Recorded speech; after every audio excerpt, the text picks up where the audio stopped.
로마 교회의 가르침을 반대한 종교 개혁가의 기본적인 믿음 체계를 말하는 5가지 솔라, 파이브 솔라스라고 말하는데요. 5가지 오직이라는 것이 있습니다. 한번 여러분 따라해 보겠습니다. 오직 그리스도,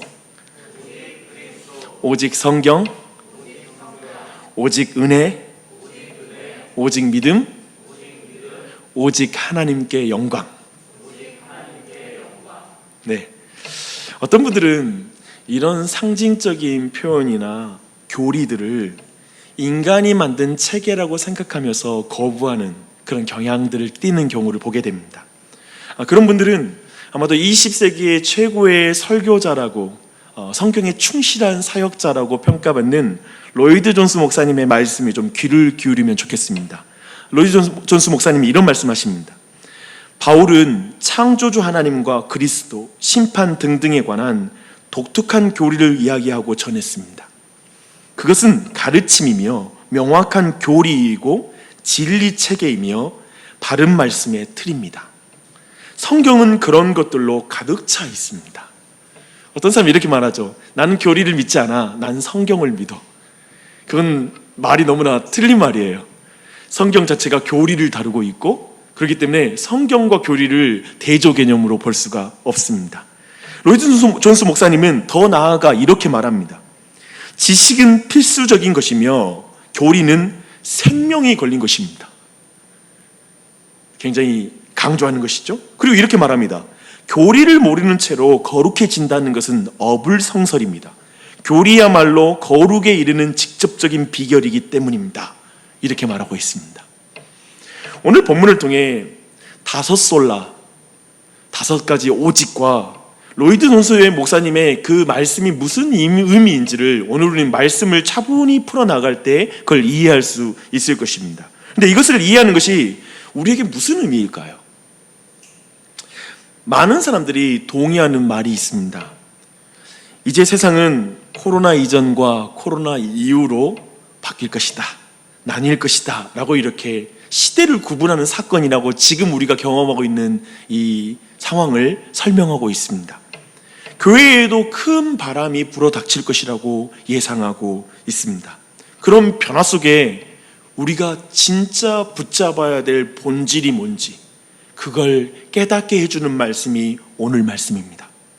본질을 선명하게 이해하면 이해할수록 교회는 교회다워집니다. 신자는 신자다워집니다.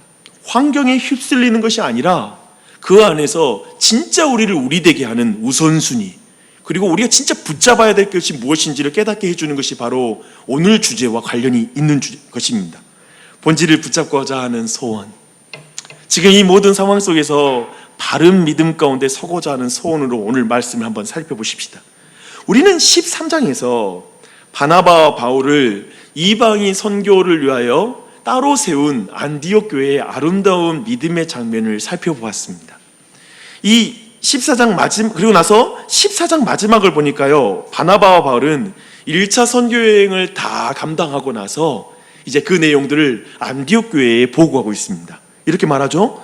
그들이 이르러 교회를 모아 하나님이 함께 행하신 모든 일과 이방인들에게 믿음의 문을 여신 것을 보고하고 제자들과 함께 오래 있으니라 라고 말합니다. 안디옥 교회에 있었을 기쁨이 짐작이 됩니다. 이방인 가운데 믿음을 허락하신 일, 하나님이 함께 행하신 그 일들은 교회에게 큰 기쁨이 되었을 거예요. 그렇게 사도는 안디옥 교회와 함께 평안함을 누렸을 것입니다. 그런데 그 평안함도 잠시였고요, 유다에 내려오는 형제들에 의해서 그 교회 안에 갈등이 일어납니다.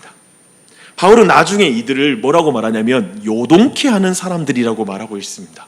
교회를 요동케 하는 사람들이 있습니다. 갈등을 촉발시킨 것은 그들인데요, 그들의 주장은 이런 내용이었습니다.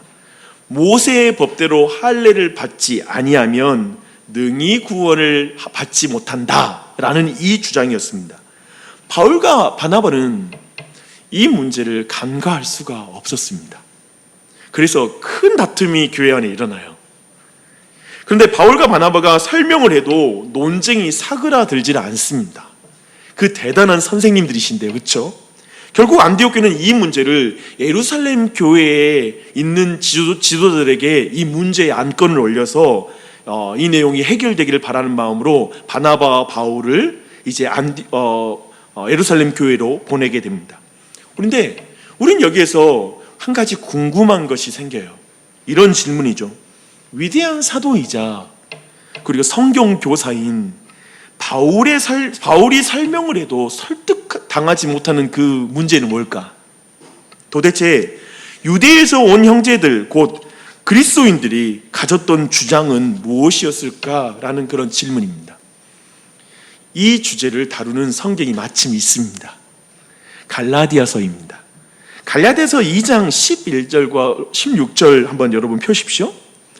사실 갈라디아서 내용은 15장이 묘사하고 있는 상황과 비슷한 상황이 2장 11절로 16절에 나옵니다.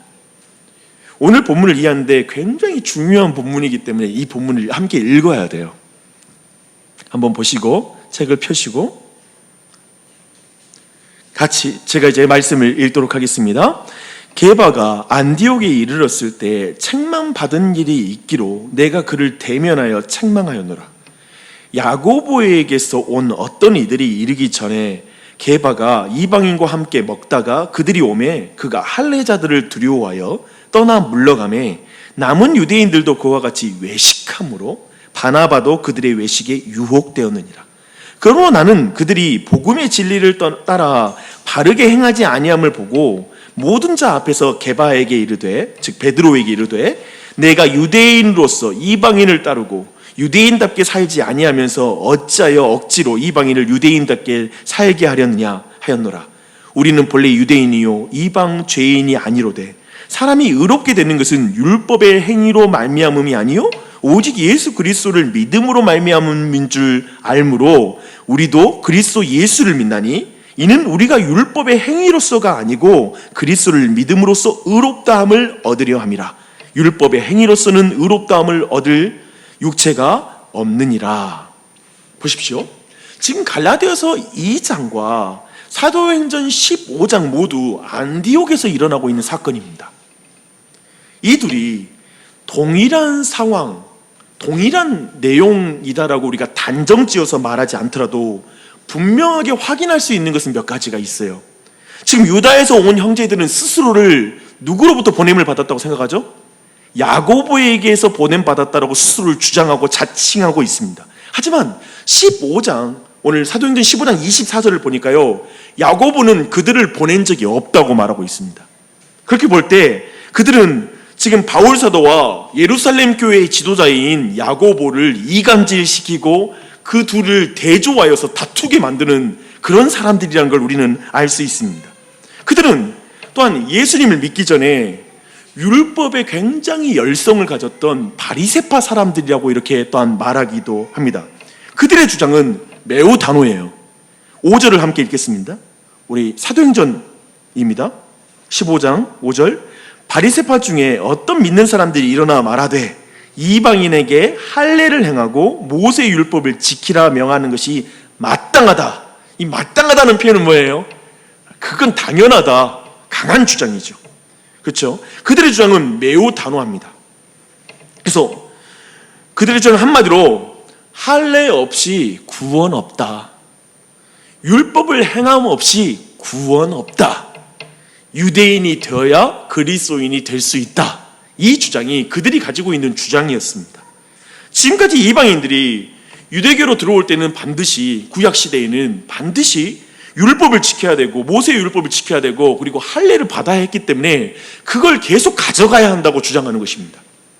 그리고 모세의 율법을 그들은 또한 지켰죠. 그들이 지금 방점을 찍고 있는 건 이거예요. 이방인이 하나님의 백성이 되려면 그에 합당한 증거가 있어야 된다. 어떻게 이렇게 쉽게 기독교 안에 들어올 수 있냐? 세례만 받는 것은 부족하니 할례도 받아야 되고 믿음으로만 구원받는 거 이거 뭔가 확실하지 않으니 그들이 율법까지 지켜서 행해야만 그들을 교회 공동체 안에 받아들일 수 있다라고 이렇게 주장하는 것입니다. 이렇게 들으면 좀 이해가 되죠. 그렇죠? 아무나 교회에 들어오면 안 되잖아요. 어느 정도 증거가 있어야 될 거 아닙니까? 바리새파 출신 그리스도인은 이것을 마땅하다고 생각하는 거예요. 마땅하다. 이런 생각은 유대인 출신 그리스도인들 사이에 굉장히 큰 지지를 받았을 것입니다. 당시 한번 분위기를 생각해 보십시오. 유대인들로서는 굉장히 매력적인 조건이잖아요. 새로운 공동체. 그래서 이들은 굉장히 강한 압력 단체가 됩니다. 이런 주장을 하는 것은. 더요, 이들은 지금 이방인 선교가 폭발적으로 일어나고 있는데 이 모든 일은 예루살렘 교회, 즉 유대인 지도자들에 의해서 이 모든 일이 이루어져야 한다고 생각을 갖는 거예요. 충분히 이해가 되죠. 그래서 바나바와 바울이 복음을 전하고 세운 교회들에 가서 재교육을 하기 시작하는 거예요. 그래서 그들 중에 파송해가지고 저 바나바가 세운 저 이방인 교회가 있는데 가서 이 사실을 알려주고 정확하게 이제 멤버십 교체해야 돼, 이렇게 말하고 있는 것입니다. 이들의 압력이 얼마나 컸는지 사도 베드로도 외식하게 만들었습니다. 베드로가 또한 안디옥에 와서 이방인들과 함께 식사하는 도중에 할례를 구원 조건으로 말하는 형제들이 오자 갑자기 식탁에서 물러나서 이제 떨어지는 거예요. 그 할례자들이 두려워서 떠났다라고 말하고 있습니다. 얼마나 큰 압력단체입니까? 이때 또한 바울과 함께 1차 전도여행, 선교여행 떠나서 하나님의 이방인들을 구원하고 함께 하나님의 수많은 이적을 행하신 걸 봤던 바나바도 외식에 빠졌다고 말해요. 엄청나죠? 그렇죠? 지금 안디옥 교회에 온 사람들 보고 그렇게 두려웠던 거예요. 잘 보십시오. 이방인 중심의 교회인 안디옥에서도 할례당의 압력이 베드로와 바나바로 하여금 외식에 빠지게 만들 정도로 그 압력이 센 거예요. 강한 거예요. 그런데 사도 바울은 이 압력이 자신이 적당히 맞춰줘야 되는 압력이라고 생각 안 해요. 사도 바울은 이것이 자신이 싸워야 할 압력이라고 생각합니다. 왜냐하면 이것은 복음을 훼손하는 주장이었기 때문에 사도 바울은 여기에 격노해요. 분노해요. 진짜 분노해야 될 게 어디인지 아는 거예요. 바울에게 할례 없이 구원 없다라는 말은 할례를 구원 조건으로 만드는 거예요. 그 말은 예수님의 보혈은 충분하지 못하다라는 주장과 같다라는 거예요. 율법을 행해서 구원을 얻는다라면 예수님의 행하심, 예수님의 공로를 믿지 못하는 행위라는 거예요. 그래서 그가 분노하는 거예요. 이것을 존 스토트 목사님이 이들의 주장을 이렇게 설명합니다. 다시 말해 그들은 예수님이 시작하신 것을 모세가 완성하도록, 그리고 율법이 복음을 보충하도록 주장한 것이다, 이렇게 말하고 있습니다. 복음이 뭔가 부족하다라고 주장한다는 거죠. 그러니까 율법을 보충해야 되고, 하나님께서 깨끗게 하신 것이 뭔가 부족하니까 할례를 받아야 되고, 이렇게 주장한다라고 바울은 이렇게 생각한 것입니다. 이 문제를 굉장히 거대한 문제라고 생각해요. 이 교리 문제죠, 그렇죠? 이 교리 문제를 굉장히 중요하게 생각합니다. 교회의 토대인 복음 자체를 무너뜨리는 주장이기 때문에 그렇습니다. 사랑하는 여러분, 교회를 세우는 토대는 뭡니까? 복음입니다. 아멘이십니까? 아멘. 사도 바울이 격노하는 지점을 보십시오.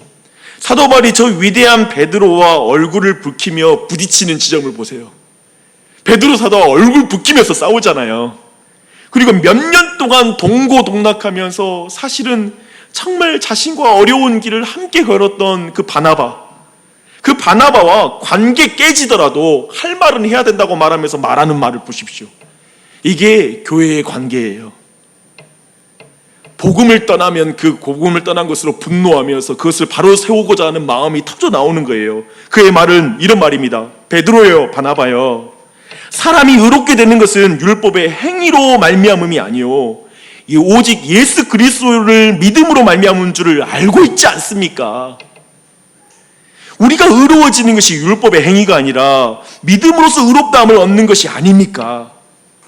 하나님이 우리를 믿음에 의해 받아들이셨고 이방인들도 믿음으로 받아들이셨다는 것을 믿기에 당신들은 그들과 함께 식탁 교제하고 있지 않았습니까? 그런데 어떻게 두 분은 그들과의 교제를 이렇게 깨뜨릴 수 있습니까? 왜 복음의 진리대로 똑바로 살지 않습니까? 이렇게 말하는 거예요. 베드로와 바나바는 바울의 이 말을 듣고 어떻게 생각했을까요? 그들은 어떻게 행동했을까요? 우리는 예루살렘 회의에서 바울에게 이 말을 듣고 베드로가 어떻게 생각했을지가 이제 그 회의에서 다 드러나요. 많은 변론이 있고 나서 이제 새 사도가 단호하게 이 모든 연설에서 이어서 새 사도가 연설을 하게 됩니다. 그 첫 번째 주자가 베드로입니다. 베드로는 약 10여 년 전에 이방인 고넬료의 회심 사건을 떠올립니다. 베드로는 이방인들로 말씀을 들어 믿게 하려고 자신을 선택하여 부르신 분도 하나님이었고, 그들에게 성령을 주어서 그들이 깨끗하게 된 것을 증언하신 분도 하나님이셨고, 그 모든 일을 주도한 분이 하나님이셨다는 걸 그 말씀에 강조해요. 그리고 베드로는 분명하게 이렇게 주장합니다. 그들의 마음과 우리의 마음에 어떻게 성령님이 거하실 수 있습니까? 어떻게 우리 마음이 죄로부터 깨끗해질 수 있습니까? 우리 모두 예수 그리스도를 믿음으로 말미암아 깨끗해졌습니다. 이걸 강조하는 거예요. 그리고 할례파 그리스도인들을 향하여 강하게 책망하면서 이렇게 말합니다. 그런데 지금 너희가 어찌하여 하나님을 시험하느냐? 이렇게 말합니다. 이 말은 하나님이 환상 중에 과거에 베드로에게 이렇게 나타났었잖아요. 고넬료 회심 사건 때 환상 중에 깨끗게 하였으니 잡아먹으라, 이렇게 말씀하셨을 때 그 동물들을 3번이나 아니요 부정해서 안 먹어요, 부정해서 안 먹어요 라고 말했던 그 장면을 떠올리면서 그 단어를 사용해야 하는 거예요. 하나님이 이방인들도 깨끗하게 하셨다, 이렇게 강조하는 것이죠. 하나님이 예수님을 통해 정결하게 만든 이방인들이 여전히 부정하다고 말하면서 할례 받아야 되고 모세의 율법을 지켜서 깨끗해 되라고 말하는 것은 그건 옳지 않다, 이렇게 지금 그 간증을 떠올리면서 자신의 삶과 묶어서 이 메시지를 전하고 있는 것입니다. 그리고 그것이 유대인들이 능히 매지 못하는 멍에였다고 말하는 거예요. 이 멍에가 뭐예요? 유대인들에게 수고하고 무거운 짐진 자들 할 때 이 무거운 짐, 그리고 여기서 말하고 있는 이 멍에는 뭐냐면 할례를 하고 율법을 행함으로 말미암아 깨끗게 되려고 하는 모든 시도, 의로워지려고 하는 모든 시도가 멍에예요. 바로 그거죠. 그건 유대인들도 지키지 못했던 멍에예요. 짊어지지 못했던 멍에라는 거예요. 근데 그것을 왜 지금 이방인들에게 너희들이 지금 지우려고 하느냐라고 베드로가 책망을 하고 있습니다. 베드로의 가르침은 이런 주장입니다. 하나님은 유대인들과 이방인들 간에 아무 차별을 두지 아니하시고 둘 다 믿음을 통한 은혜로 구원하지 않았습니까? 그런데 왜 이방인들을 차별하려고 하십니까? 은혜와 믿음은 저 이방인과 우리를 평등하게 만들어 형제로 교제하게 하는데 왜 여러분들은, 유대인들은 이방인들보다 자신이 높다고 생각하는 것입니까? 지금 이걸 지적하는 것이죠. 그래서 오늘 단어 보십시오. 계속 형제라는 단어가 되게 많이 사용돼요. 다 형제다 우리가. 그걸 평등함을 강조하는 거예요.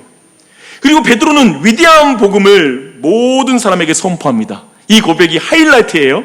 우리는 그들이 우리와 동일하게 주 예수의 은혜로 구원받는 줄을 믿노라. 아멘. 다시 한번 합니다. 여러분 믿음으로 고백하십시오. 우리는 그들이 우리와 동일하게 주 예수의 은혜로 구원받는 줄을 믿노라. 아멘. 아멘. 베드로는 이렇게 말했습니다. 그리고 이 고백을 종교 개혁가들은 이렇게 말합니다. 오직 예수, 오직 은혜, 오직 믿음으로만 구원받는 줄 믿습니다. 아멘. 이 내용이죠. 종교개혁가들의 말은 그들이 만들어내고 고안해낸 말을 만든 게 아니라 성경으로부터 그 모든 내용을 가져와서 사용하는 것이죠.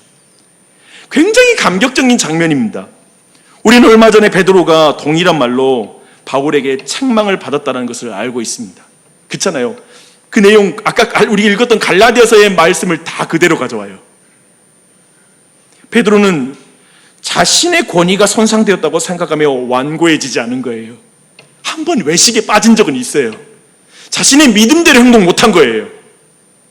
자신의 고백대로 살지 못한 거예요. 그래서 바울에게 부끄러운 일을 당했어요. 그렇잖아요. 하지만 그거 가지고 더 완고해져서 어디 바울이 나한테 이 사도 중에 내가 으뜸인 나에게 저렇게 대들어? 저렇게 공개적으로 나에게 망신을 줘? 하면서 마음이 완고해지지 않아요. 베드로는 회개하여 복음 위에 더욱 견고해져요. 자신의 마음을 견고하게 만드는 게 아니라 복음 위에 견고하게 서는 것입니다. 그게 회개지요. 저는 베드로가 바울이 자신에게 한 책망의 말씀을 거의 그대로 사용하는 게 되게 흥미롭더라고요. 어떻게 이렇게 그대로 갖다 쓸까? 그렇잖아요. 권위 없게.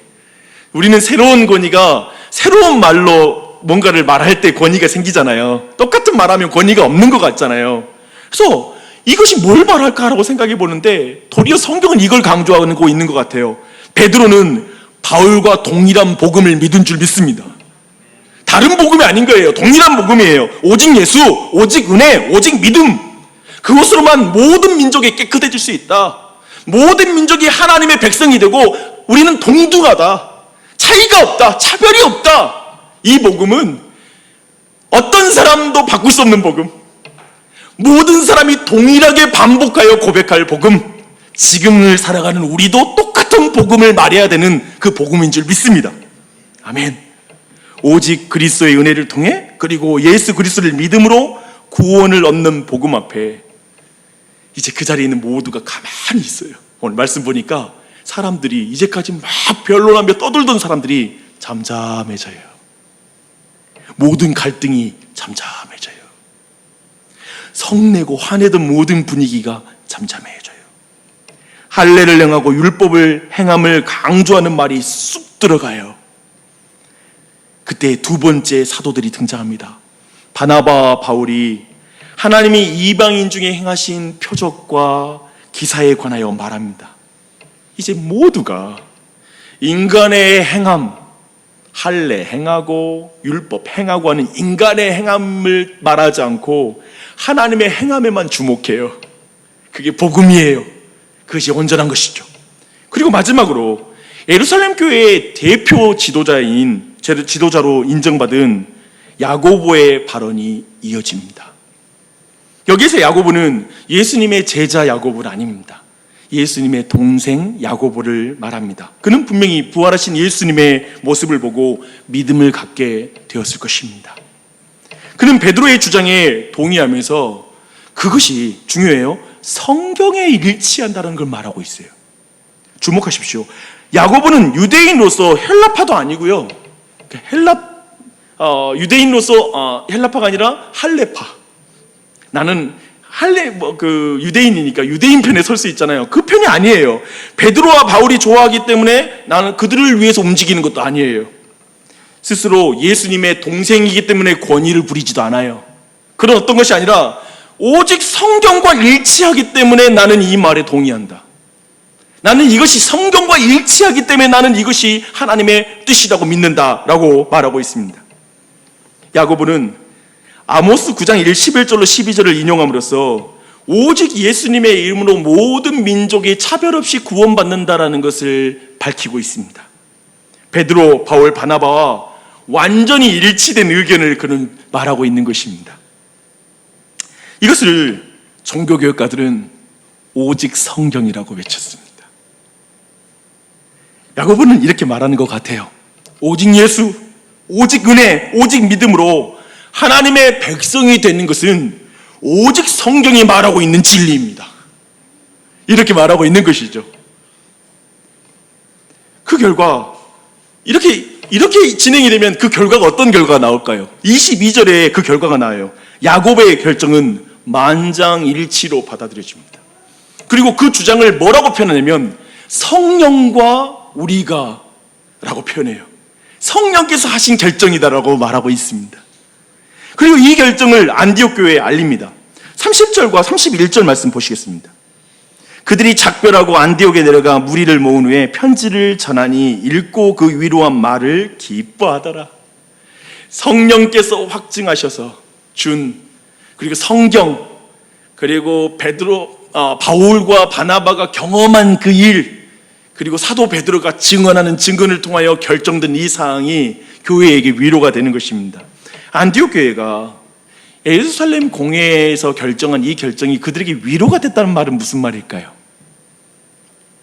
야, 예루살렘 교회가 우리 편이야, 우리 이방인의 편이야, 뭐 이런 위로였을까요?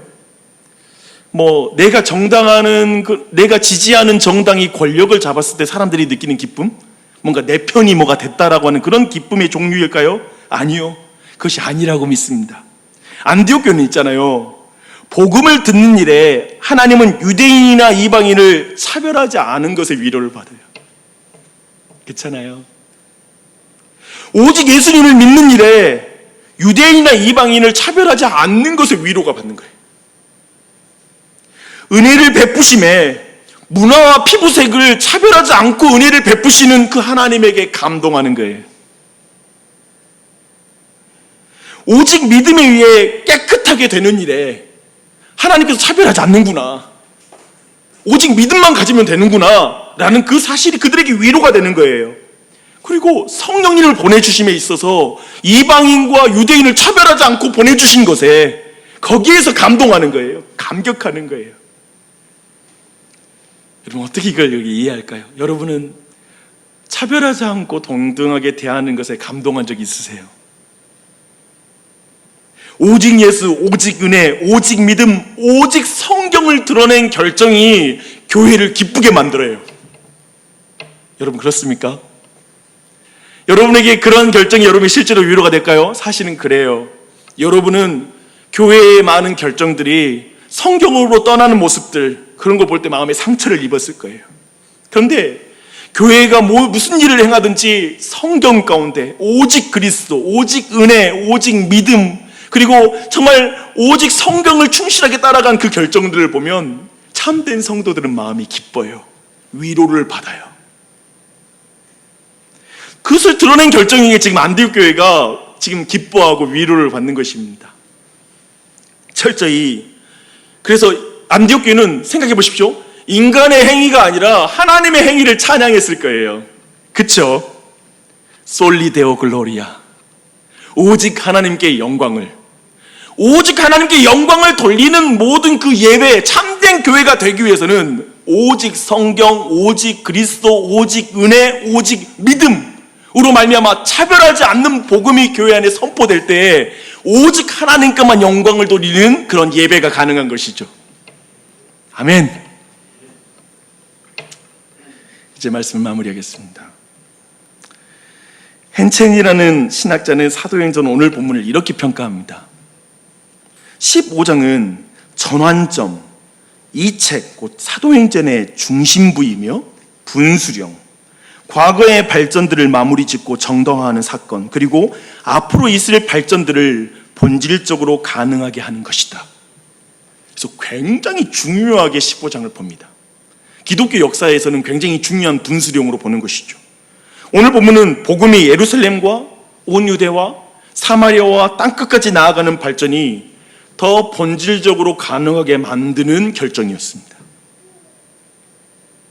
좀 더 내용을 살피면 우리 모두에게 더 많은 교훈과 그리고 더 가까이 느껴질 것입니다.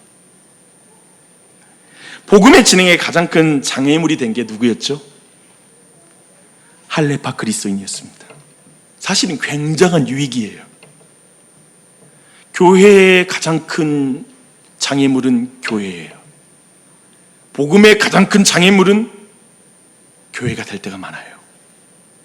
교회가 가진 문화가 많은 사람들이 그리스도께 나아가는데 일에 방해가 되는 거예요. 교회가 가진 문화가, 유대인들의 문화가 많은 이방인들이 복음으로 돌아오는 일에 방해가 됐던 것처럼 오늘날에도 동일합니다. 우리는 다시 한번 조국교회가 많은 사람들이 그리스도께 나아가는 일에 방해가 되고 있지 않는지를 돌아봐야 될 것입니다. 조국교회는 분명 기독교 역사상에 가장 드라마틱한 그런 성장을 경험한 교회였습니다. 한국교회는 정말 교회학자들이 신기해하는 정말 놀라운 부흥의 역사를 경험했습니다. 그러나 지금은 고속 성장은 멈췄고 분열과 부패 속에서 퇴보하고 있다는 그런 평가를 받고 있고, 아마도 우리 모두들 대부분 그것에 대해서 동의할 것입니다. 조국교회도 교회사에 있어서 분수령에 서 있는 것 같습니다. 중요한 갈림길에 서 있는 것으로 보입니다. 저는 이런 과정 속에 과거의 성장은 성장대로 잘 마무리하고 그리고 평가하고 정말 미래를 향하여 좀 더 본질적으로 계속 성장해 나갈 수 있는 그 부분에 대한 정리가 필요한 시대인 것 같습니다. 그런 시점에 와 있다고 생각합니다. 여기저기에서 이 부분에 대해서 많은 사람들이 원인을 판단하고 어떻게 해법을 가져갈 것인지 조국교회에 대한 많은 조언들이 이루어지고 있습니다. 여러분, 좀 질문하고 싶습니다. 무엇이 한국교회의 복음의 행진의 가장 큰 장애물입니까? 그 장애물은 어떻게 우리가 제거하고 본질적인 성장을 경험할 수 있을까요? 가장 큰 장애물, 동성연애, 성적 문란, 성차별 금지법, 또 북한이 가장 큰 장애물일까요? 그래서 해법으로는 우리의 자녀들에게 기독교 세계관을 부지런히 가르치고, 그리고 우리가 원하는 정당이 정권, 모든 권력을 잡게 만들고, 아니면 기독교 정당을 만들어서 기독교의 입장을 대변할 수 있는 그런 대표들을 정치 권력 안에 들어가게 만드는 것이 조국교회를 살릴 수 있는 방법일까요? 특별히 요즘은 한국교회가 정치 권력에 교회의 존망을 걸어버리는 그런 발언을 하는 것 같습니다. 지금 정권 혹은 어떠한 정권이 권력을 잡으면 이제 우리 한국교회는 미래가 없다, 이제 망했다라는 식으로 말하거나 이제 끝장났다라는 식으로 말하는 것입니다. 저는 이것이 우상숭배적 발언이라고 믿습니다. 그리고 이것에 대해서 모든 그리스도인들은 분노해야 된다라고 저는 믿습니다. 사도 바울이 아마도 지금 이 시대를 살았다면 그 모든 발언에 대해서 분노할 것이라고 생각합니다. 왜냐하면 그것은 복음의 진리대로 살아가는 것이 아니기 때문에 그렇습니다. 오직 성경, 오직 예수, 오직 은혜, 오직 믿음을 고백하는 것과 다른 길이기 때문에 그렇습니다. 교회는 오직 예수로 말미암아, 오직 은혜로, 오직 믿음으로, 오직 성경으로 세워지는 줄 믿습니다. 자꾸 거기에 더해서 아니 그거 말고 정치 권력도 잡아야 돼, 어떠한 것을 자꾸 더하는 식으로 가는 게 얼마나 위험한 것인지 생각해 봅니다. 이 믿음에서 떠날수록 교회는 하나님만을 찬양하지 않고 자화자찬이 가득한 교회가 됩니다. 그리고 지도자를 찬양하는 교회가 돼요. 잘 보십시오. 정치 권력 쪽을 의존하는 교회일수록 자화자찬하는 교회일 가능성이 크고요, 그리고 지도자들을 특별하게 흠모하면서 찬양하는 교회일 가능성이 큽니다. 솔리데오 글로리아, 오직 하나님께 영광이 안 되는 거예요. 왜냐하면 다른 뭔가를 해내서 뭔가 교회의 존망을 걸기 때문에 그렇습니다. 오직 예수죠. 그러면 오직 예수님만 찬양하죠. 오직 은혜죠. 그러면 오직 은혜로 말미암아 예배하죠. 바로 그것을 성경이 말하고 있다라는 것입니다. 그런데 이것이 한국 교회에만 해당하는 일이겠습니까? 나주혁신 장로교와 여러분 자신과 가정을 한번 돌아보십시오. 교회와 개인 가정 안에 복음의 진보를 막는 가장 큰 장애물은 오직이 사라진 신앙입니다. 오직, 이것이 사라진 신앙. 오직 하나님만 섬기는 것이 아니라 하나님도 믿는다. 그것이 복음의 진보의 가장 큰 장애물이 됩니다. 바리새파 그리스도인이 예수님을 믿어야 구원을 얻는 것을 알았어요. 그들도 이걸 믿었어요. 하지만 어느 순간 할례도 행해야 구원 받지, 율법도 행해야 구원을 받지라는 것으로 바뀌는 것입니다. 두 주인을 섬기는 것은 오직 하나님만을 섬기는 것의 대조 개념이에요. 우리는 오직 하나님을 믿는 것의 대조 개념이 다른 종교를 믿는 것이라고 생각할 수 있어요. 맞아, 그것도 맞아요. 하지만 오직 하나님을 믿는 것의 대조 개념은 사실 하나님도 믿는 것입니다. 많은 신 중에 두 주인을 섬기는 것, 이게 대조 개념입니다. 우리 교회가, 그리고 여러분의 가정이, 여러분 자신이 오직 예수, 오직 은혜, 오직 믿음, 오직 성경을 떠나는 것이 하나님의 복음 역사의 가장 큰 장애물이 되는 것이죠. 이러면 정말 와닿는 것 같아요. 저부터 그래요. 천국도 중요하지만 세상도 중요해. 예수도 중요하지만 가족도 중요해. 신앙도 중요하지만 돈도 중요해. 이런 식의 말은 대조 개념이 아닌 것을 대조 개념으로 두면서 말하는 좀 비꼬는 말 같습니다. 그래서 이렇게 말할 수 있을 것 같아요. 천국이 중요하기에 세상도 중요하고, 예수님이 중요하기에 가족이 중요하지, 신앙이 중요하기에 돈도 잘 사용해야 되는 거야. 이런 식으로 설명해 줄 수 있을 거예요. 그래서 저는 여기 앞에 좀 더 분명하게 한 가지 우리의 신앙 고백, 오직을 기준으로 한 가지 여러분의 신앙을 점검하고 돌아봤으면 좋겠습니다. 오직 예수, 오직 은혜, 오직 믿음, 오직 성경이 우리의 인생의 최고의 목적이요, 행복이요, 삶의 이유라고 말할 수 없게 하거나, 또 이것이 동의하기가 어렵고 자꾸 그래도 이것도 필요하지, 이것도 필요하지라고 말하는 것은 지금 오직이라는 이 복음에 대해서 제대로 이해하지 못했거나 사실은 두 주인을 섬기는 것일 수 있습니다. 사랑하는 여러분, 오직 예수입니까? 오직 은혜입니까? 오직 믿음입니까? 오직 성경입니까? 정말 그렇습니까?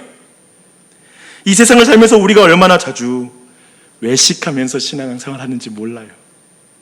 믿는다고 말하는데 사는 건 너무 다른 것이죠. 바울이 우리의 삶을 보면, 야, 잠깐 너 이리 와봐봐. 너 이거 지금 너 믿음대로 못 사는 거야. 너 외식하는 신앙이야. 어쩌면 그런 신앙일 수 있을 것 같아요. 신앙이 없어서가 아니에요. 베드로와 바나바도 유대인의 압력 앞에서 외식을 한 거예요. 우리도 그럴 때가 많아요. 세상이 얼마나 압력이 세요. 사실은 세상이라는 이 세상의 압력, 그리고 사람들이 다들 그렇게 살잖아요. 그게 제일 무서운 것 같아요. 다들 그렇게 살잖아. 왜 너만 그렇게 살려고 그래? 이 말이 제일 압력이 센 말인 것 같아요. 너만 왜 이렇게 독특하게 살려고 그래? 왜 튀어? 우리도 외식할 때가 참 많습니다. 그런데 저는 베드로와 바나바가 그 외식에서 회개하여 더 견고하게 서는 장면이 우리에게 소망인 것 같아요. 우리도 실패하면서 다시 돌이켜서 우리의 마음이 복음 위에 더 견고하게 세워져요. 그렇잖아요. 그래서 오늘 이 말씀 다시 한번 그 베드로와 그리고 바나바에게 있었던 은혜가 우리 모두에게 다시 부어지길 바랍니다. 어쩌면 우리의 마음 가운데 오직이라는 게 사라지고 하나님도 섬기는 삶을 살았다면 좀 돌이키는 시간을 가졌으면 좋겠어요. 특별히 코로나19로 인해 온 세상이 딱 멈춰버렸어요. 교회의 모든 모임도 멈췄습니다. 근데 이것이 우리에게 주는 되게 좋은, 하나님이 주신 선물이 있다고 저는 생각합니다. 우리는 이런 시간 속에서 꼭 해야 할 것, 꼭 지켜야 할 관계, 본질을 고민하게 돼요. 왜냐하면 할 수 없는, 이제 하고 싶어도 할 수 없는 게 너무 많으니까. 그렇다면 꼭 내가 뭐 해야 되지? 뭐에 내가 우선순위를 둬야 될까? 뭐가 나에게 제일 중요하지? 이런 고민을 하게 돼요. 여러분이 꼭 지켜야 될 관계는 뭐예요? 가족, 친척, 그리고 직장 동료. 아마도 또 특별히 교우들과의 관계가 너무 기억나는 사람들이 있을 것입니다. 그렇다면 여러분은 그 관계를 지키기 위해 뭘 행해야 됩니까? 꼭 해야 될 일들이 있잖아요. 그래도 가족과의 관계를 지키기 위해서. 근데 이상하게 사람들이 움직이지 않으니까 자연이 회복된다고 하더라고요. 베네치아의 물이 에메랄드 빛이 되었다고. 관광객들이 방문하지 않으니까. 분명 이 시간을, 이 모든 시간을 우리가 볼 때에는 정말 많은 게 불편하고 어려운 시간이긴 하지만 분명히 이것은 우리 모두에게 예상치 못한 유익을 줄 거라고 난 믿습니다. 왜냐하면 우리 하나님은 모든 악을 선으로 바꾸시는 주님이시기 때문에 그렇습니다. 분명히 이 과정들은 교회를 더 견고하게 할 수 있을 것이고 참된 신자들을 더 온전하게 세울 거예요. 본질이 뭔지를 붙잡게 만드는 것이죠. 진짜 우선순위가 뭔지 한번 우리의 삶을 점검하게 만드는 것이죠. 우리의 모든 활동을 멈추게 하고 무엇보다도 하나님의 행함을 주목하게 만드는 것이죠. 내가 많은 활동을 해서 교회 지키는 것도 아니고 내 신앙이 지켜지는 게 아니라 오직 예수의 은혜이구나. 그분의 은혜, 오직 그분을 믿음으로, 오직 성경으로, 그리고 그로 말미암아 우리는 오직 하나님께 영광을 돌리는구나. 우리의 삶의 주도권이 바뀌는 은혜, 그 은혜가 있기를 바랍니다. 아멘. 이 시간에 함께 한 찬양을 주님께 드리고 싶습니다. 은혜 아니면 살아갈 수가 없네. 호흡마저도 다 주의 것이니. 세상 평안과 위로 내게 없어도 예수, 오직 예수뿐이네. 크신 계획 다 볼 수도 없고 작은 고난에 지쳐도 죽기 묶인 나의 모든 삶 버티고 견디게 하시네. 은혜 아니면 살아갈 수가 없네. 나의 모든 것 다 주께 맡기니 참된 평안과 위로 내게 주신 주 예수, 오직 예수뿐이네. 아멘. 많이 지치셨죠? 많이 수고하고 계시죠? 주님의 크신 계획을 이 상황에서 알 수 없을 것 같죠? 그쵸? 근데 주께 다 맡겨드리십시다. 오직 은혜를 고백하며 이 찬양을 고백할 때 성령께서 우리에게 말씀하신 줄 믿고 이 고백을 주님께 믿음으로 고백하며 나가겠습니다.